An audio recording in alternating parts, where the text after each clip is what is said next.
Dahil sa kay Adam at saka kay Eva, pinamana nila sa atin yung salitang duality kung bakit sa 3D mind consciousness nag-exist yung salitang duality. Ibig sabihin po, good and bad nag-i-exist. Nasa isang individual na tao yung meron po siyang devil side. So, ang isang individual na tao kapag masama yung iniisip, yung kilos at gawa, automatic po siya nagpo-produce siya ng negative energy which is created sa dark forces o nasa imperno. Kapag gusto nyo talagang malaman kung saan yung soul nyo individually, ito po yung gagawin nyo. In a soul level, meron pong, kumbaga, each individual human, meron po tayong passion. Yung hilig natin, yung kakayahan natin, kung ano ba talaga yung gusto natin na matutunan sa buhay. So, iba-iba po yung hilig natin ba na matutunan.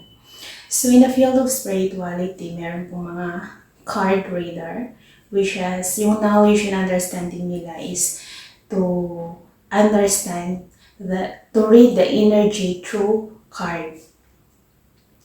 Kapag ang isang individual na tao ay gusto nyo talagang malaman kung saan yung soul nyo dahil hindi nyo naman kailangan mamatay para patunayan kung saan mapunta ang kaluluwa nyo.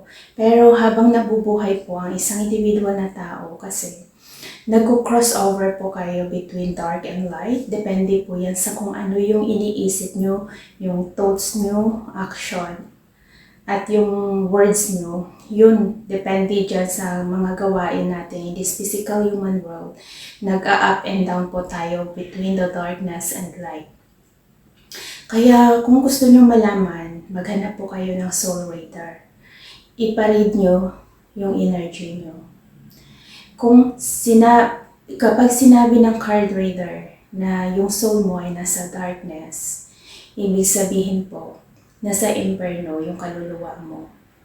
In this physical human world, ang nararamdaman mo ay yung sadness. Meron kang suffering and pain sa buhay na kinakaharap in this present time. Yun ang iyong mararamdaman in this physical human world.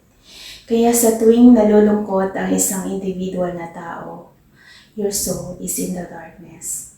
Kung bakit kailangan po natin individually ma-recognize yung devil side natin para alam nyo i-defeat yung dark side nyo and to maintain yourself into the light side o nasa bright side o kay God. Dahil nasa duality yung 3D mind consciousness.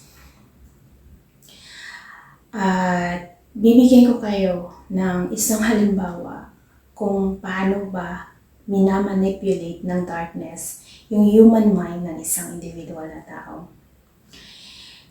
Halimbawa po sa relationship.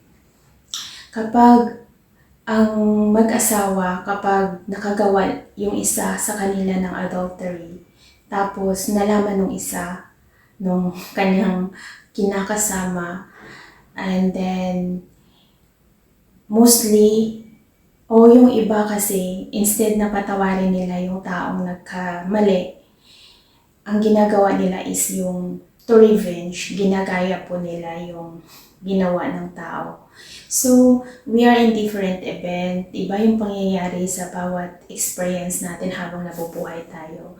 Pero sa mga tao na mahilig po mag-revenge, equally yung gusto mo ipamukha sa kanya, kung ano yung nararamdaman mo nung sinaktan ka niya, yun yung nagre-revenge tayo at the same way sa taong nanakit sa atin.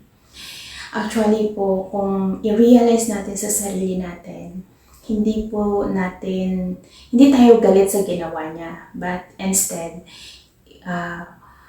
gusto natin, parang ina-idolize natin yung tao na nanakit sa atin dahil ginaya natin yung pagkakamali niya. So, this is on how the darkness manipulate the human mind dahil lamang sa galit niya, dahil sa hatred na nararamdaman mo sa puso mo at that time.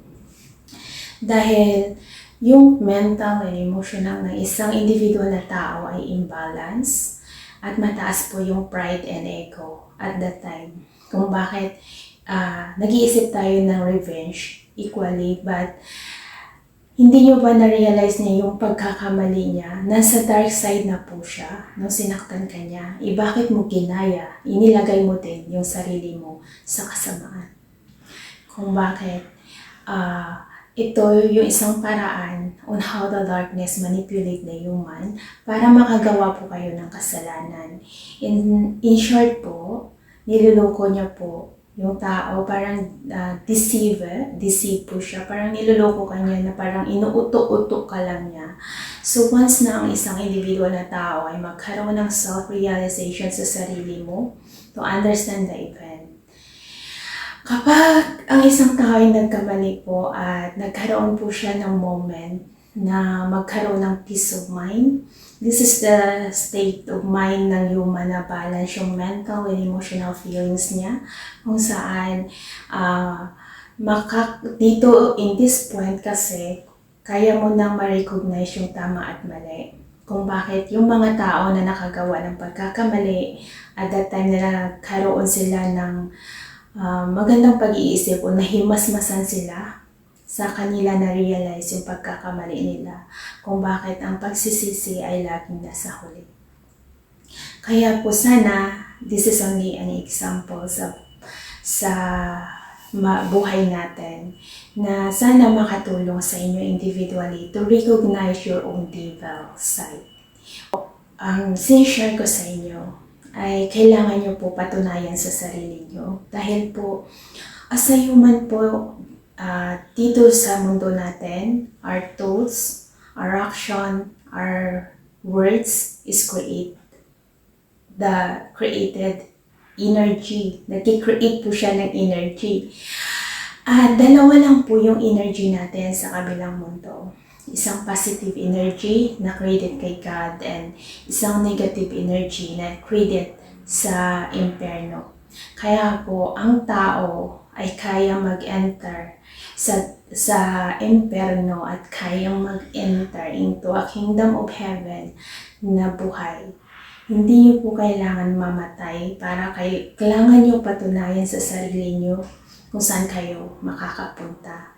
Pero at this time, kailangan niyo po maintindihan deeper and to recognize sa sarili niyo yung devil side niyo para kaya niyo siyang i-defeat and to remain yourself into the bright side, or in the light side of the world. Dahil bago kayo maka-enter into a kingdom of heaven, kailangan malinis ang puso at isipan nyo individually. Dahil as a human po, hindi maiwasan that everyday may mga trials tayo na hinaharap as human sa daily life natin. So kailangan alam mo yung dark side mo, yung dark behavior mo, to defeat it every day.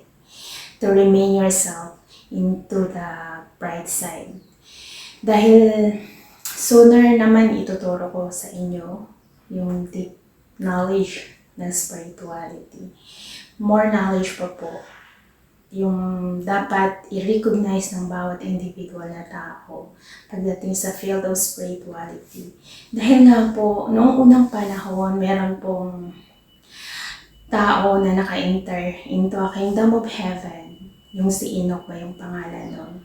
Pero wala po siyang procedure kung paano siya naka-enter into a kingdom of heaven.